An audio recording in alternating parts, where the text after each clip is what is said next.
दोस्तों exam warriors में आपका स्वागत है। दोस्तों आज के वीडियो में हम साइंस रिवीजन का 7वां पार्ट कवर करने वाले हैं। दोस्तों अगर आपने इससे पहले वाला साइंस रिवीजन का पार्ट नहीं देखा है तो प्लेलिस्ट में जाकर देख सकते हैं। दोस्तों यह बिहार एसएससी के लिए बहुत ही इम्पॉर्टेंट वीडियो होने वाला है। इसमें सारे प्रश्न वन लाइनर में हैं। इसमें हम कम समय में ज़्यादा प्रश्नों को कवर करने वाले हैं, तो वीडियो को पूरा देखिएगा। तो चलिए वीडियो को शुरू करते हैं। सबसे पहला है, प्रकाश का वेग सर्वप्रथम किसने ज्ञात किया था? तो रोमर ने ज्ञात किया था। प्रकाश का वेग सबसे पहले रोमर ने ज्ञात किया था। प्रकाश का वेग अधिकतम होता है, तो निर्वात में यानी कि वायु में प्रकाश का वेग अधिकतम होता है। अगला है, प्रकाश का निर्वात में वेग कितना होता है? 3 गुना 10⁸ मीटर प्रति सेकेंड होता है प्रकाश का निर्वात में वेग। प्रकाश वर्ष इकाई होती है, यह दूरी की इकाई होती है प्रकाश वर्ष। अगला है, इंद्रधनुष में किस रंग का विक्षेपण अधिक होता है? लाल रंग का विक्षेपण अधिक होता है इंद्रधनुष में। मानव आँख की रेटिना पर कैसा प्रतिबिंब बनता है? वास्तविक तथा उल्टा बनता है। दोस्तों यह प्रश्न बहुत बार एग्जाम में रिपीट हुआ है कि मानव आँख की रेटिना पर प्रतिबिंब कैसा बनता है, वास्तविक तथा उल्टा। प्राथमिक रंग कौन कौन से होते हैं? लाल, हरा व नीला। अगला है, प्रकाश के वर्ण क्रम में किसका तरंग दैर्ध्य न्यूनतम होता है? बैगनी रंग का होता है। तरंग दैर्ध्य न्यूनतम होता है बैगनी रंग का। प्रकाश के वर्ण क्रम में किसका तरंग दैर्ध्य अधिकतम होता है? लाल रंग का अधिकतम होता है प्रकाश के वर्ण क्रम में। तरंग दैर्ध्य लाल रंग का अधिकतम और बैगनी रंग का न्यूनतम होता है। अगला है, प्रकाश का रंग निश्चित किया जाता है। तरंग दैर्ध्य के द्वारा ही प्रकाश का रंग निश्चित किया जाता है।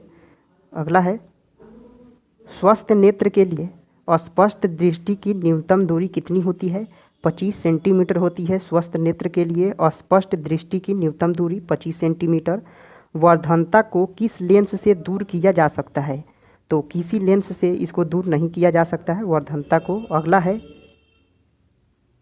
धूप के चश्मे का पावर होता है 0 डायोप्टर होता है। धूप के चश्मे का पावर 0 डायोप्टर। विद्युत चुंबकीय तरंग एवं प्रकाश तरंग के वेग बराबर होते हैं। अगला है, लेंज का नियम कौन से संरक्षण नियम का परिणाम है? तो यह ऊर्जा के संरक्षण नियम का परिणाम है लेंज का नियम। एक सूखे सेल में कौन सी ऊर्जा पाई जाती है? रासायनिक ऊर्जा पाई जाती है। सूखे सेल में रासायनिक ऊर्जा पाई जाती है। सामान्य ट्यूबलाइट में कौन सी गैस होती है? तो आर्गन के साथ मरकरी का वेपर भी भरा जाता है सामान्य ट्यूबलाइट में। डायनेमो का कार्य है, यह यांत्रिक ऊर्जा को विद्युत ऊर्जा में बदलना ही डायनेमो का कार्य होता है। घरों में पंखे एवं लैंप किस प्रकार लगाए जाते हैं? समानांतर क्रम में लगाए जाते हैं घरों में पंखे एवं लैंप। अगला है, ट्रांसफार्मर की रेटिंग को किस यूनिट में व्यक्त किया जाता है? केवीए में किया जाता है। ट्रांसफार्मर की रेटिंग को केवीए में किया जाता है। त्वरित चालक का आविष्कार किसने किया? बेंजामिन फ्रैंकलिन ने किया था त्वरित चालक का आविष्कार। त्वरित चालक बनाए जाते हैं तांबे के बनाए जाते हैं। त्वरित चालक तांबे के बनाए जाते हैं। अस्थायी चुंबक बनाए जाते हैं, यह इस्पात के बनाए जाते हैं अस्थायी चुंबक। अस्थायी चुंबक बनाए जाते हैं नर्म लोहे के बनाए जाते हैं अस्थायी चुंबक। और अस्थायी चुंबक इस्पात के बनाए जाते हैं।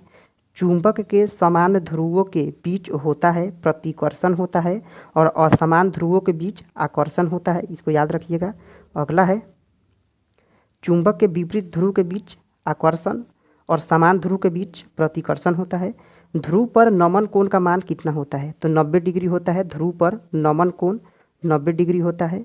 मुक्त रूप से लटकी चुंबकीय सुई का अक्ष भौगोलिक अक्ष के साथ कितना डिग्री का कोण बनाता है? 18 डिग्री का कोण बनाता है। अगला है, विषुवत रेखा पर नति कोण का मान कितना होता है? 0 डिग्री होता है विषुवत रेखा पर नति कोण का मान। त्रिविमीय चित्र किसके द्वारा लिया जाता है? होलोग्राफी के द्वारा त्रिविमीय चित्र को लिया जाता है होलोग्राफी के द्वारा। अगला है, एक ही प्रकार के परमाणुओं से मिलकर बना पदार्थ कहलाता है तत्व कहलाता है। एक ही प्रकार के परमाणुओं से मिलकर बना पदार्थ तत्व कहलाता है। 2 या 2 से अधिक तत्वों के मात्रा के विचार से एक निश्चित अनुपात में संयोग करने से बना पदार्थ क्या कहलाता है? यह यौगिक होता है। जो 2 या 2 से अधिक तत्वों के मात्रा के विचार से एक निश्चित अनुपात में मिलाने से ही यौगिक बनता है। अगला है, दो या दो से अधिक शुद्ध पदार्थों को किसी भी अनुपात में मिला देने से क्या बनेगा? मिश्रण बनेगा, और एक निश्चित अनुपात में मिलाएंगे तो यौगिक बनेगा। अगला है, विश्व का प्रत्येक पदार्थ अत्यंत सूक्ष्म कणों से मिलकर बना होता है। यह सर्वप्रथम किसने कहा? कनाद ने बताया था कि विश्व का प्रत्येक पदार्थ अत्यंत सूक्ष्म कणों से मिलकर बना होता है। यह सबसे पहले कनाद ने बताया है। अगला है, परमाणु के नाभिक का आकार होता है 10⁻⁻15 मीटर होता है परमाणु के नाभिक का आकार। न्यूट्रॉन तथा प्रोटॉन के संख्याओं के योगफल को कहते हैं द्रव्यमान संख्या कहा जाता है। न्यूट्रॉन तथा प्रोटॉन के संख्याओं के योगफल को द्रव्यमान संख्या कहा जाता है। परमाणु भार का अंतर्राष्ट्रीय मानक कितना है? C12 है, यानी कार्बन 12 है। परमाणु भार का अंतर्राष्ट्रीय मानक रखा गया है कार्बन 12 को। अगला है, रेडियोधर्मी पदार्थ उत्सर्जित करता है। अल्फा, बीटा और गामा कण को रेडियोधर्मी पदार्थ उत्सर्जित करता है। अगला है, नाभिक से निकलने वाले विकिरणों में किसकी वेधन क्षमता सर्वाधिक होती है? गामा किरणों की वेधन क्षमता सबसे ज़्यादा होती है नाभिक से निकलने वाले विकिरण में। लोहे पर जंग लगना उदाहरण है, यह ऑक्सीकरण का उदाहरण होता है। लोहे पर जंग लगना। नीले लिटमस पत्र को लाल कर देता है, अम्ल लाल कर देता है नीले लिटमस पत्र को। दोस्तों इसको याद रखा जाता है अनील, जिसमें अ से अम्ल होता है, जो नीला को लाल कर देता है। तो नीला लिटमस को लाल कर देगा अम्ल, और क्षार क्या करेगा? तो यह लाल को नीला कर देगा और अम्ल नीला को लाल कर देगा। इसको याद रखिएगा। अगला है, लाल लिटमस पत्र को नीला कर देता है तो क्षार हो गया। जल में घुलनशील भस्म को कहते हैं क्षार कहा जाता है। जल में घुलनशील भस्म को सभी अम्ल जल में घुलकर प्रदान करते हैं। हाइड्रोजन आयन प्रदान करते हैं सभी अम्ल जल में घुलकर। अगला है, भस्मों का स्वाद होता है कड़वा होता है भस्मों का स्वाद। अम्ल का स्वाद होता है खट्टा होता है। अम्ल का स्वाद कैसा होता है? खट्टा होता है। भस्मों के जलीय घोल में कौन सा आयन होता है? तो हाइड्रोक्साइड होता है। OH- होता है भस्मों के जलीय घोल में। अगला है, सभी लवण होते हैं वैद्युत अपघट्य होते हैं। सभी लवण क्या होते हैं? वैद्युत अपघट्य होते हैं। अगला है, NTP पर किसी गैस के 1 मोल का आयतन कितना होता है? 22.4 लीटर होता है NTP पर गैस के 1 मोल का आयतन।